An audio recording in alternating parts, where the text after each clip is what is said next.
ve.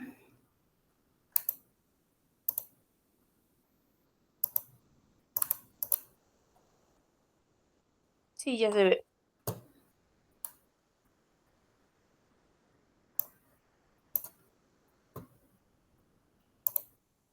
Listo, Mimi. Listo. Sí, gracias, Adri. Buenos días, muchachos. Bueno, ya ven que ayer al final de la clase mencionamos lo del 100% de reemplazo. Entonces, viéndolo ya completo, recuerden otra vez, numéricamente sí es posible que nos salga el más del 100% de nivel de reemplazo. ¿Por qué? Por lo que ya habíamos dicho, ¿no? La persona tuvo muchas semanas de cotización, etcétera, etcétera, etcétera. Pero, pues de acuerdo con la ley del IMSS, solamente, pues el tope, digamos, es el 100% del salario base de cotización, ¿no? Entonces, viéndolo así, el tope sería el 100% de nivel de reemplazo, ¿va? Y entonces, por ejemplo, esta persona cuyo salario base de cotización fue de 54,000 y cuya pensión fue de 69,000, pues realmente lo que se le podría pagar son los 54, ¿no? Que es el tope de su salario base de cotización. Y entonces, el impuesto que se tendría que pagar sería sobre esos 54 y no sobre esos, o sobre esos 69, ¿va? Ahora, recuerden que hemos visto que al menos a este año, porque cambia cada año de acuerdo conforme cambia la UMA, el tope es de 51,000 y tantos, ¿no? Entonces, pregunta, ¿cuánto se tendría que pagar o sobre qué se tendría que pagar el impuesto de esta pensión?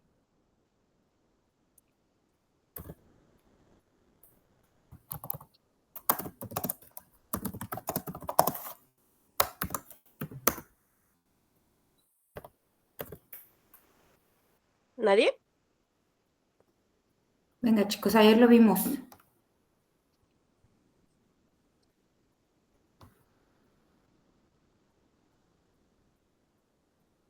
¿No? Bueno, pues exactamente igual que como lo vieron ayer. El impuesto solamente se pagaría sobre la diferencia entre los 54,000 y los 51,000, ¿va? Que son como 3,000 pesos. ¿Ok? Entonces, pues nada más es eso, para que tengan súper, súper, súper claro que aunque numéricamente sí es posible, ya en la realidad, pues es otra cosa, ¿no? Entonces, anótenselo ahí, súper anótenselo, por favor, para que al rato no nos anden calculando impuestos sobre pensiones más altas que el salario base de cotización. Y dime, Jacqueline.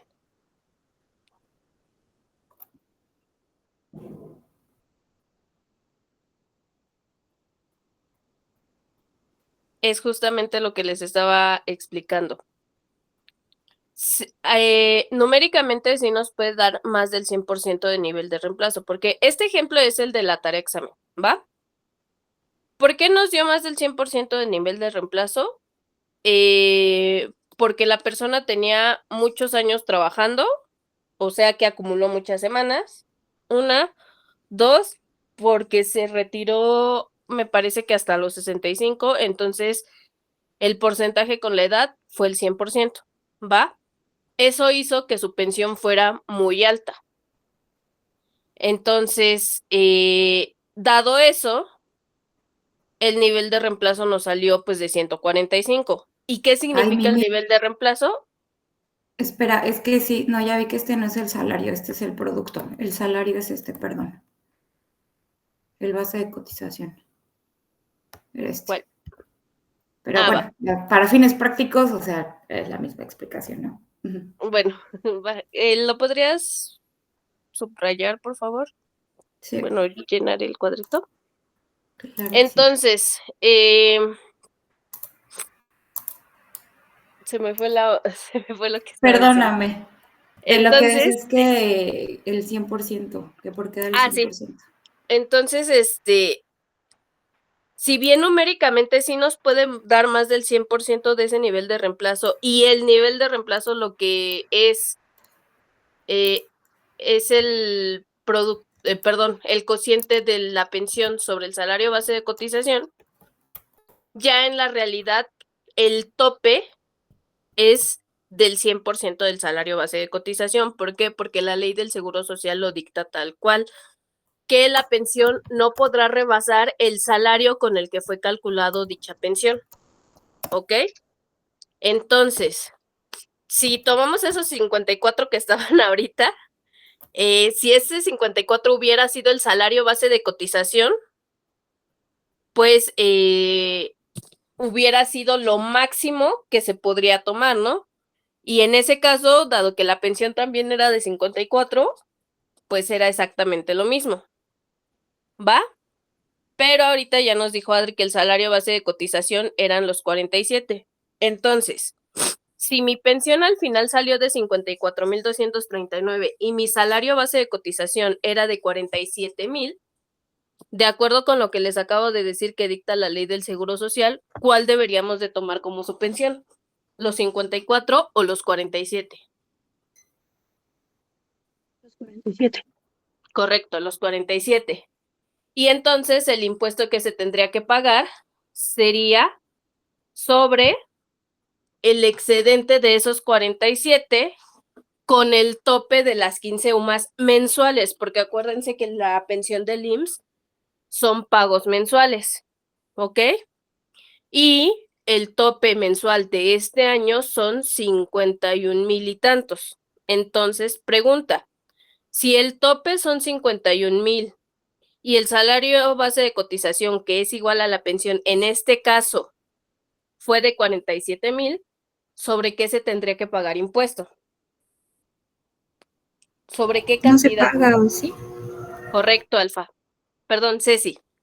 No se paga. ¿Por qué? Porque no supera ese tope. ¿Va? En dado caso de que hubiera sido una pensión mayor, por ejemplo, esos 54 que ya dijimos, pues el impuesto se pagaría sobre la diferencia entre los 54,000 y el tope de las 15 UMAS, o bueno, las 15 UMAS mensuales, que serían 2,648. ¿Va? ¿Sí te quedó claro, Nancy? Ok,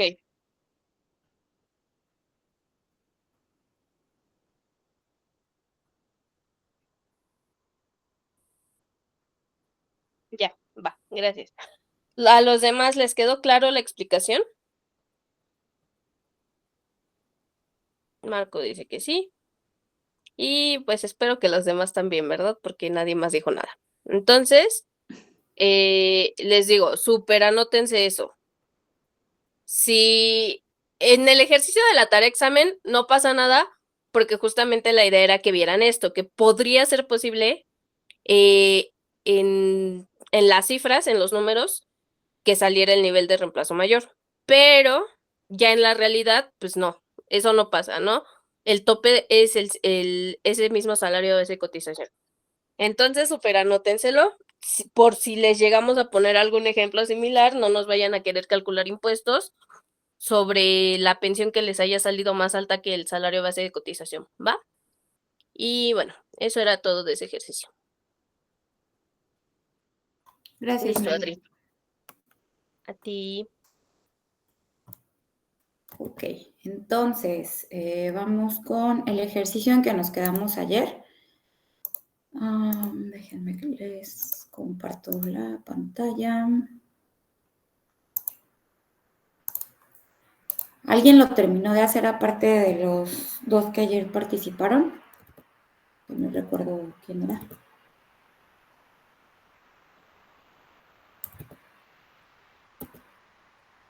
Sí, pero estoy como con una diferencia de un par de miles. Un par de miles, ¿cuánto es? Como 2,000 pesos. Bueno, o sea, no es tanto. O sea, sí lo que decíamos ayer, ¿no? O sea, como ven aquí me falta poner la función del redondeo, que creo que eso puede afectar. Pero digamos, o sea, el chiste es ver que el procedimiento como tal esté bien, ¿no? Si quieren lo vamos revisando. A ver, pues teníamos una persona de 35 que se va a retirar a los 65 con un salario de 29, incrementos del 6% y tasa del 9%. Y un ahorro mensual del 10%. Entonces, la tasa real nos sale del 2.83. Está con el 30. La anualidad nos queda de 20.03. Y bueno, la aportación nos sale de 697,314. Y les dije que calcularan el de hombres, si mal no recuerdo. Sí. Ok, gracias. Entonces aquí ya nada más es llevar a valor futuro y acá. Es esa aportación menos los 300 sobre la URB y me sale a mí 62. Déjenme lo hago más grande, casi no se ve.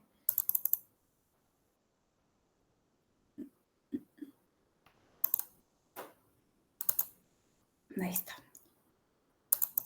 62,552. Digo, puede haber diferencias por lo que les digo del redondeo, pero si saben que su procedimiento está bien, pues digo, así está bien, ¿no? Entonces, aquí quitamos esto. Entonces, tenemos una pensión mensual de 62, ¿no? Entonces, el excedente, con base en los 51,900, si mal no recordarán, nos queda de 10,000. Y yéndonos a la tablita, tenemos el límite inferior 6,000, el superior 11,000, con una cuota fija de 371 y un porcentaje de 10,88. Y pues haciendo la formulita, nada más la pensión menos el límite inferior, nos queda esta diferencia. Bueno, el excedente, no la pensión, el excedente.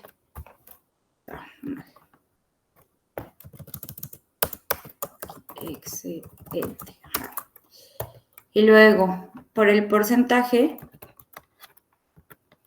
más su cuota fija, nos quedan 875, entonces pues ya nada más la diferencia, quedan 61,676.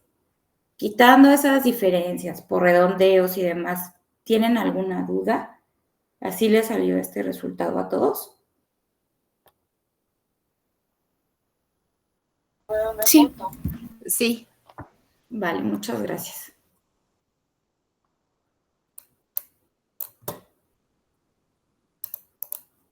Entonces, ahora vamos a hacer otro de renta mensual en el que es una persona que por pensión del IMSS recibe 52,550.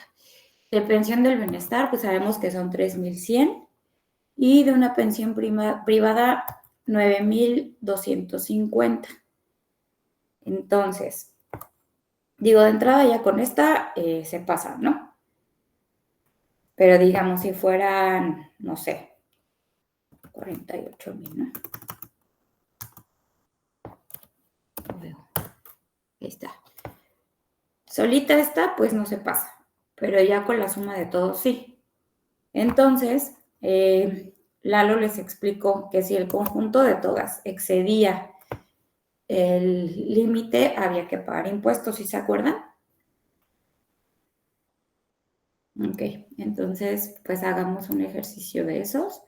Es exactamente lo mismo, entonces va a ser sobre el total. En este caso, esta persona está recibiendo en total 64,900. Entonces, tenemos que la cantidad exenta, son 51,591 y esto nos da un excedente de 13,000.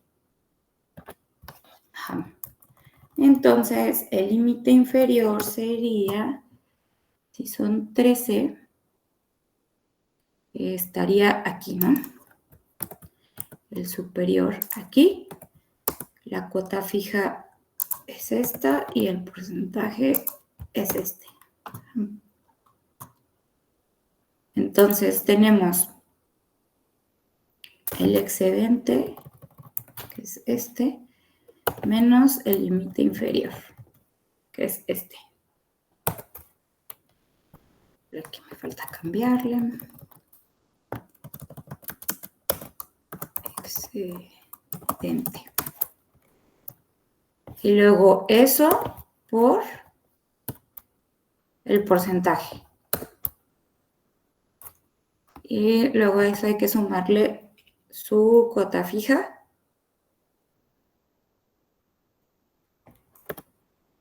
Y aquí tu pensión es esta. Entonces, son 1,242 pesos de impuestos de 64,900. Entonces nos quedan libres 63,657. Ajá. Entonces, en estos casos no importa si una sola no pasa el tope, como les había puesto, ¿no? Aquí creo que les había puesto 48. Ahí habría que cambiar estos, ¿no? Porque creo que cambian. Pero que la suma de todas tus pensiones exceda el límite que nos marca con lo de las sumas, ahí tenemos que hacer el cálculo. Siempre. Entonces, aquí, ¿alguna duda? Uh-huh.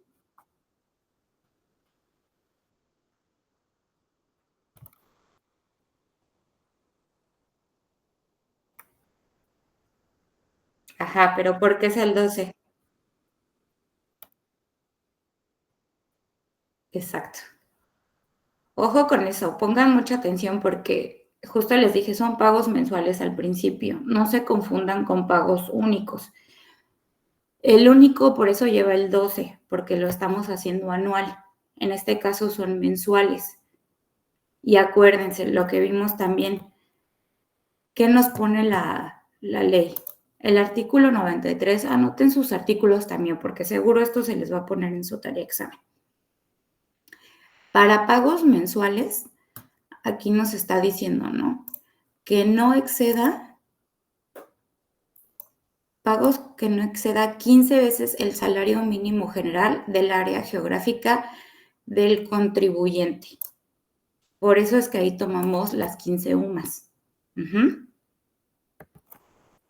Y en el caso de los pagos únicos, es decir, tú lo recibes una vez nada más, el artículo 161 del reglamento nos marca que este pago no exceda en 90 veces el salario mínimo general elevado al año. Entonces, pongan atención en si son pagos únicos o son pagos mensuales. Aquí incluso la pestañita dice pensión mensual. Digo, obviamente en su examen no se los vamos a poner así, pero ustedes tienen que aprender a distinguir qué tipo de pago es y aplicar el excedente que corresponde en cada caso, ¿sí?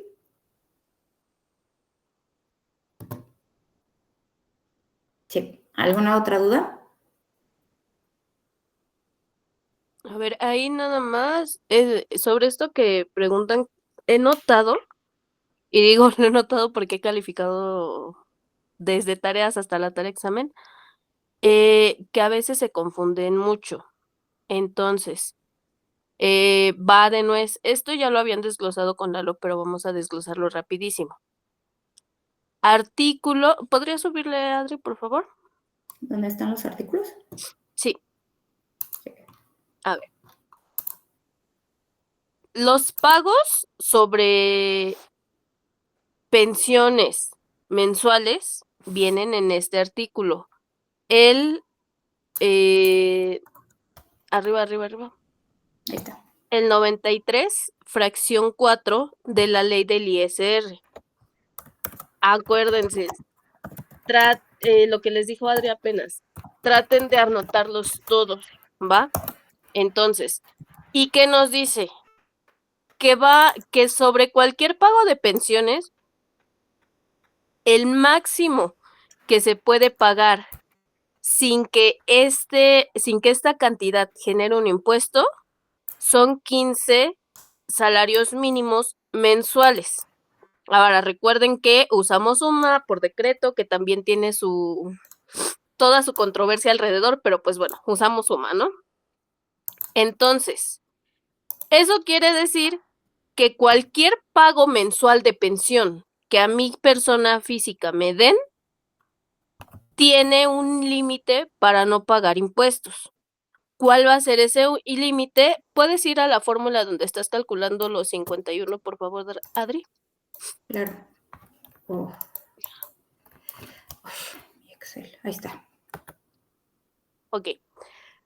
¿Cuál va a ser ese límite? Pues no es nada más que el valor de la UMA, que se actualiza cada año con respecto a inflación, y este año es de 113.14, por las 15 que dice el artículo 93, por el 30.4 que representa el mes. El 30.4 es para mensualizar.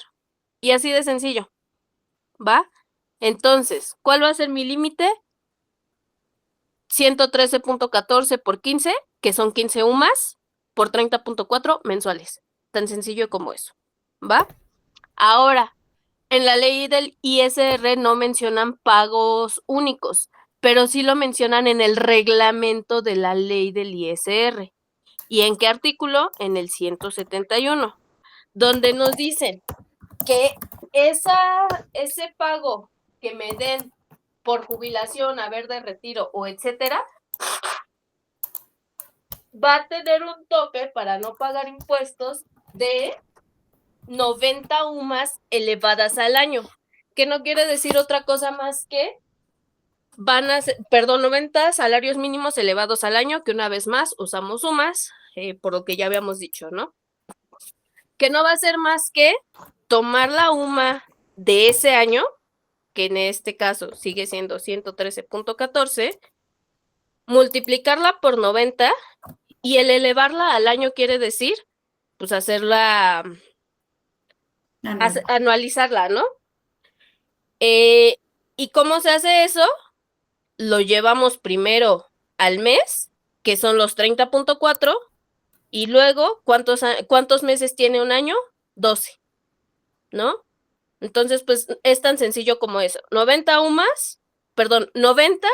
por el valor de la UMA elevada al mes, que es por 30.4, y luego elevada al año, que es por 12. Y ya. Eso es todo.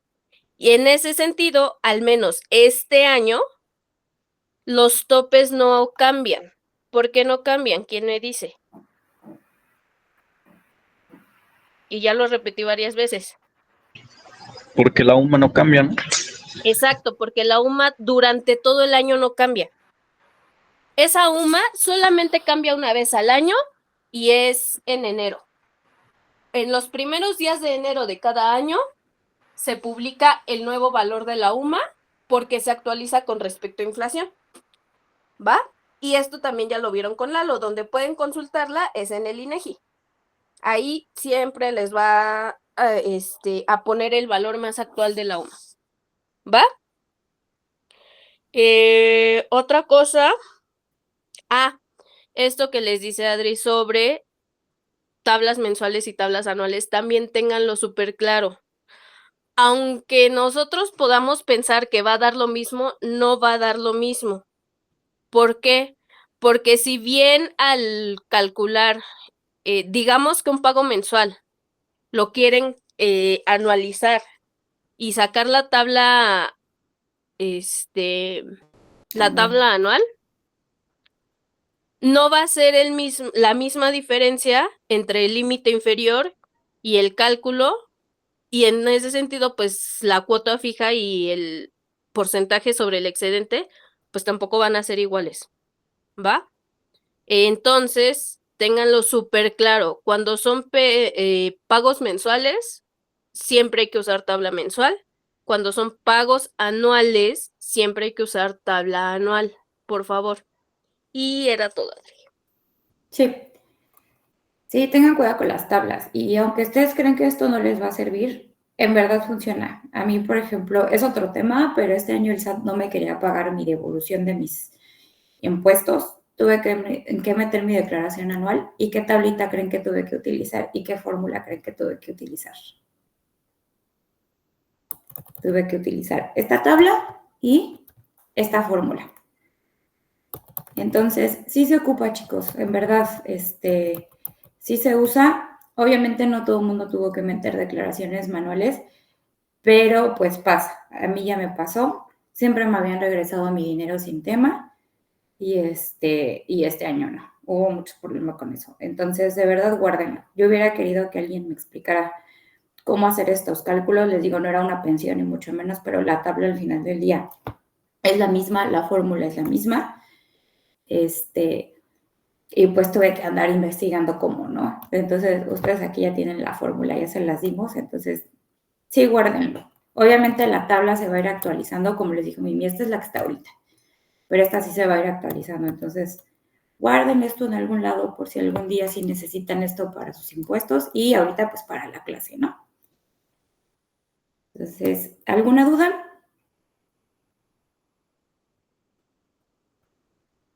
Vale, gracias. Ahora vamos a hacer uno de pago único. Bueno, van. Ayer ya hicimos unos ejemplos de pago único. En este caso, ustedes sí tienen que calcular el beneficio y calcularle su impuesto. Yo les estoy dando los datos. Aquí están. Les estoy dando fecha de nacimiento, fecha de ingreso, fecha de baja, salario, la edad de la persona. Bueno, esta no tendría que estar aquí, ¿verdad? La tienen que calcular ustedes. Ahí está. Entonces, ¿qué tienen que calcular? Pues su edad, su antigüedad. El beneficio es una indemnización legal. Entonces, calculen la indemnización y con eso calculen el pago del impuesto y la cantidad exenta. Tienen bastante tiempo para resolverlo, no está complicado. Cualquier duda nos dicen, ¿vale? Entonces, resuélvanlo por fin. Adri, ¿puedes regresarle súper rápido al otro ejercicio? Ajá. ¿Este? ¿O Sí. el de la otra hoja? No, es que ahí tengo una duda porque el límite superior es de 12,935, pero el excedente es de 13.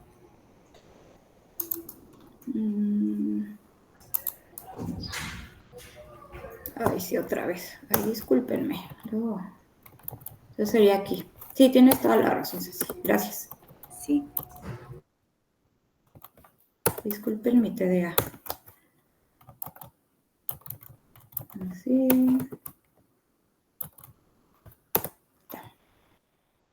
Entonces, pues ya todo se cambió, ¿no? Pero bueno, así está. ¿Sí?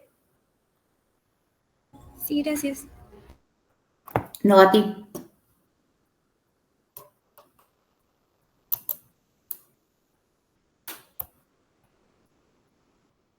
Son 20 para las 8. Pues si quieren les doy 10 minutitos para que lo resuelvan y ya lo revisamos cualquier duda.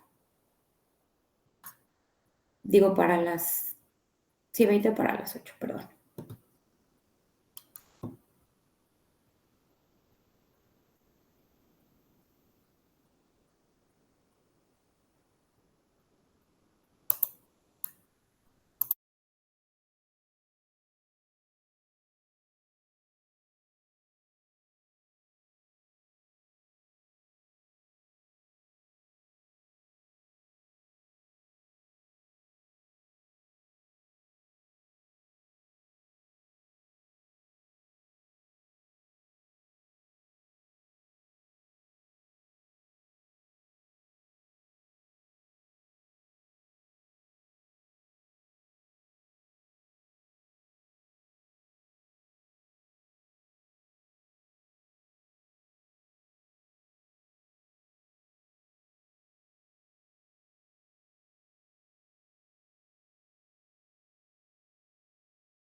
Listo, ¿alguien ya acabó?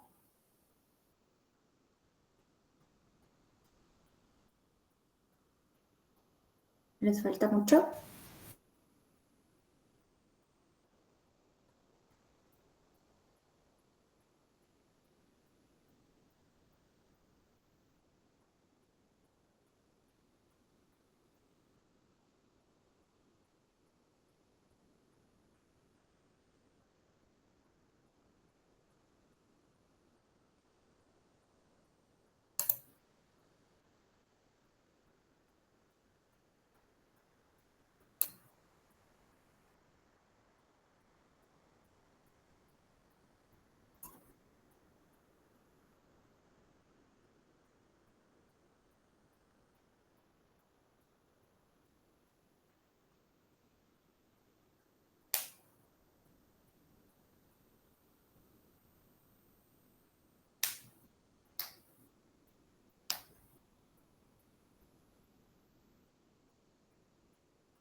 Bueno, vamos a empezar a hacerlo. No estaba tan largo, ya deberían de haberlo acabado porque ya han calculado indemnizaciones varias veces.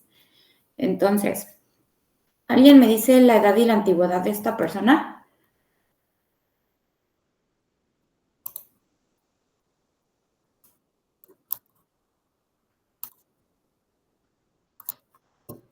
Ujú.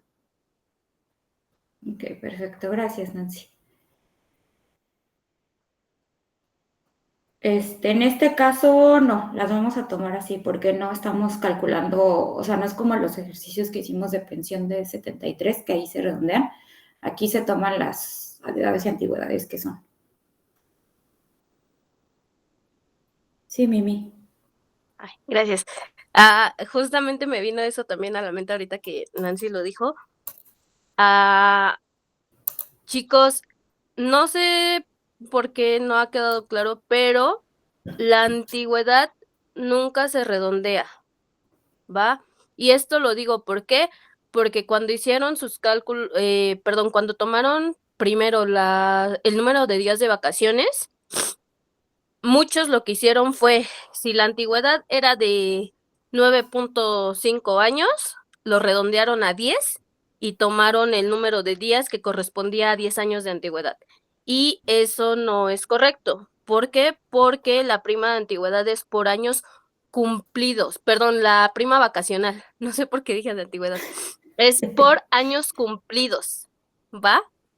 Entonces, si ustedes tienen 9.99999 años, siguen siendo el número de vacaciones correspondientes a 9 años, no a 10, ¿va?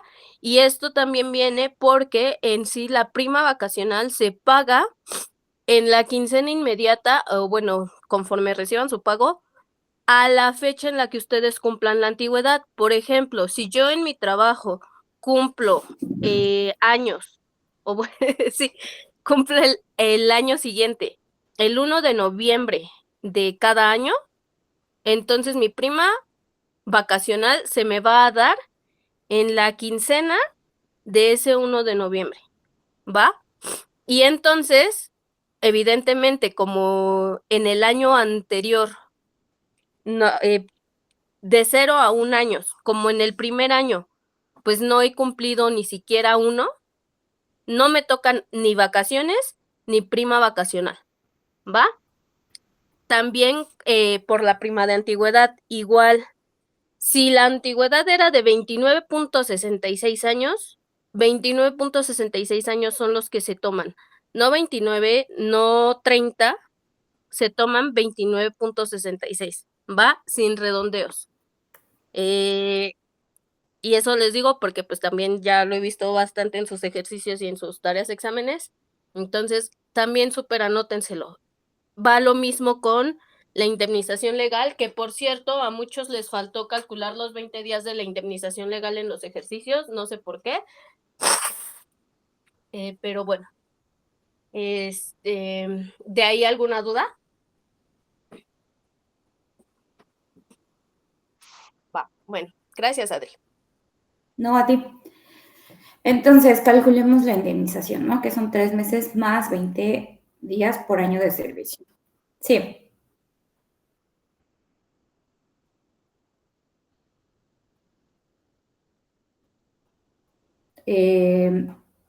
No, no, porque, o sea, en este caso no te pedimos la integración como tal. Digo, si lo calculaste, está bien. Digo, aquí tal vez me faltó ponerles integrado.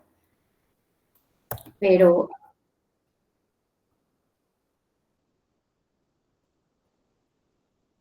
bueno, pero igual nada más era la prima y el, ¿cómo se llama? El aguinaldo. O sea, no era tanto.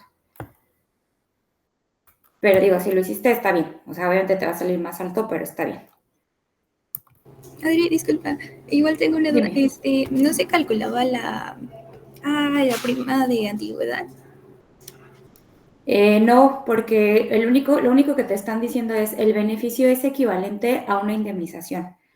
No estamos hablando de que si la persona la despidieron, se fue, o sea, acuérdense, la prima, o sea, puede que sí se la estén dando, pero aquí nada más estamos hablando de un plan en el que tu pago va a ser la indemnización legal. Ok. Uh-huh.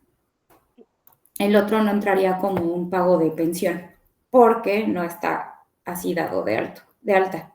Se tendría que calcularlo el impuesto como lo habíamos estado viendo, pero no entraría.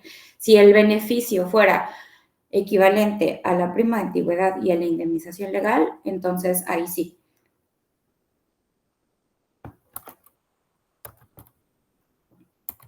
Entonces, bueno, tomando el salario, aquí que hubo esta confusión, porque ya era ese, tomamos,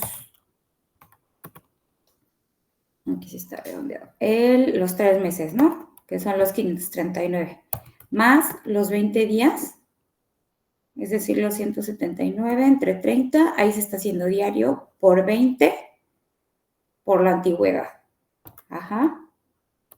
Y la suma de los dos nos dan 4,097,635. Entonces, ¿alguien se acuerda cuánto era el tope?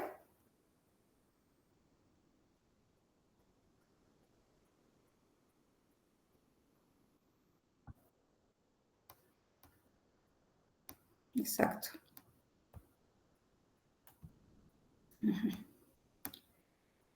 Entonces tenemos 3,714,612, que es lo que les decía Mimi. 90 veces la UMA elevada al año.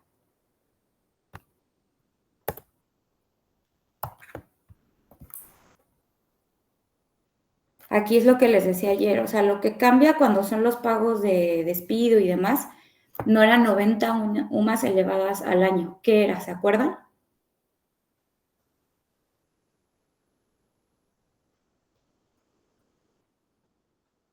No.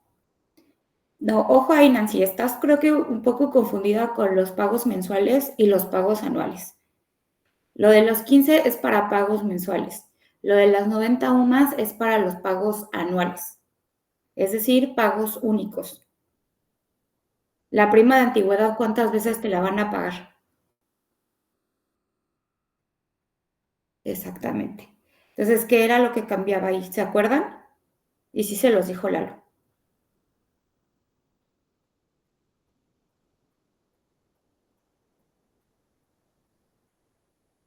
¿No?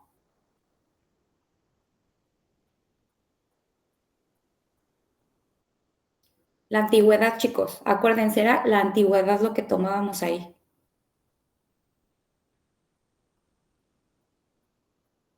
No era elevado al Aquí, año. igual, muchachos, traten de hacer su diferenciación bien, porque de lo que estamos hablando ahorita, en este momento y las últimas 3, 4 clases, es de pagos de impuestos sobre pagos de pensiones y o jubilaciones. Pregunta, ¿la prima de antigüedad es un pago por jubilación o pensión?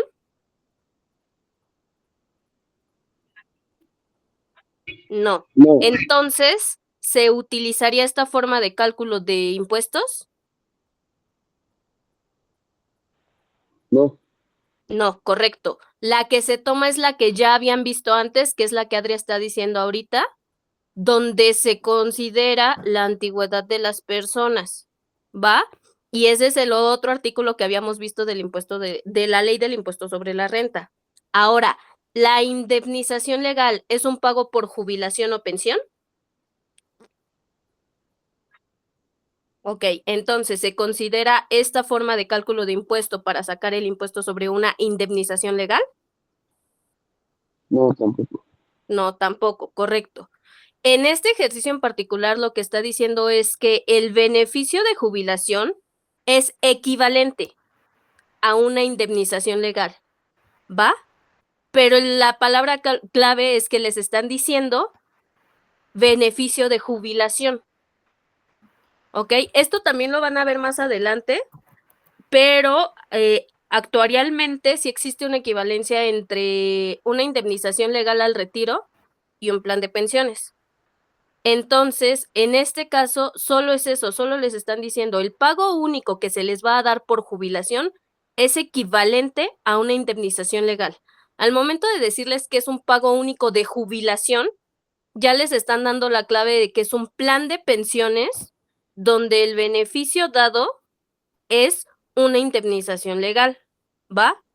Más no es una indemnización legal. Y esto tiene que ver también con lo que ya habían visto con Lalo, que muchas veces las empresas pues no quieren pagar la indemnización legal, ¿no? Pero, ¿qué se les puede ofrecer?